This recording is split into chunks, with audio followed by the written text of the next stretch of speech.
విద్యుత్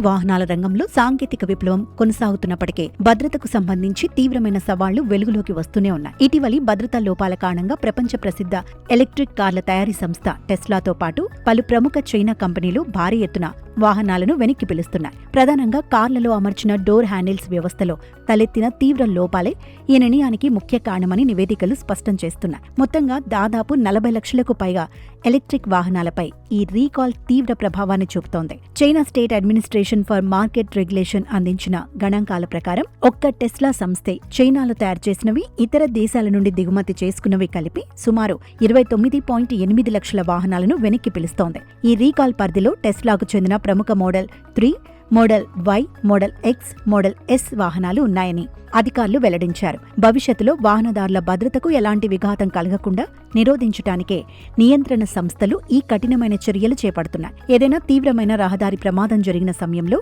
కారులోని విద్యుత్ వ్యవస్థ పూర్తిగా నిలిచిపోతే ఈ డోర్ హ్యాండిల్స్ సరిగా స్పందించకపోవచ్చని చైనా నియంత్రణ సంస్థ ఆందోళన వ్యక్తం చేసింది. దీనివల్ల ప్రమాద సమయంలో కారులో ఉన్న ప్రయాణికులు త్వరగా బయటకు రాలేకపోవడమే కాకుండా ప్రాణాపాయ స్థితిలో లోపల చిక్కుకుపోయే ప్రమాదం ఉంది. అంతేకాకుండా బయట ఉన్న అత్యవసర రక్షణ సిబ్బంది కూడా లోపలికి ప్రవేశించి బాధితులను కాపాడటానికి తీవ్రమైన ఇబ్బందులు ఎదురవుతాయని వివరించింది. ఈ ఏడాది చైనా ఆటోమొబైల్ రంగ చరిత్రలోనే ఇది అతిపెద్ద వాహనాల రీకాల్గా అక్కడి మీడియా విస్తృతంగా ప్రచారం చేస్తోంది. ఈ ప్రమాదకర పరిస్థితిని తీవ్రంగా పరిగణించిన చైనా ప్రభుత్వం డోర్ హ్యాండిల్స్ రూపకల్పనపై తన దృష్టిని మరింత పెంచింది. వస్తున్న ఫిర్యాదుల ఆధారంగా వచ్చే ఏడాది నుండి కొత్తగా ఉత్పత్తి అయ్యే వాహనాల్లో ఇలాంటి ఫ్లష్ డోర్ హ్యాండిల్స్ ను పూర్తిగా నిషేధించనున్నట్లు ఫిబ్రవరిలోనే అధికారికంగా ప్రకటించింది. ప్రయాణికుల జీవన భద్రతకే ప్రథమ ప్రాధాన్యం ఇవ్వాలని ప్రభుత్వ నియంత్రణ మండలి స్పష్టమైన ఆదేశాలు జారీ చేసింది. ఈ రీకాల్ ప్రక్రియ కేవలం టెస్లాకు మాత్రమే పరిమితం కాకుండా చైనాకు చెందిన అనేక ప్రముఖ ఎలక్ట్రిక్ వాహన తయారీ సంస్థలకు వ్యాపించింది. ప్రముఖ టెక్ దిగ్గజం షియోమి తన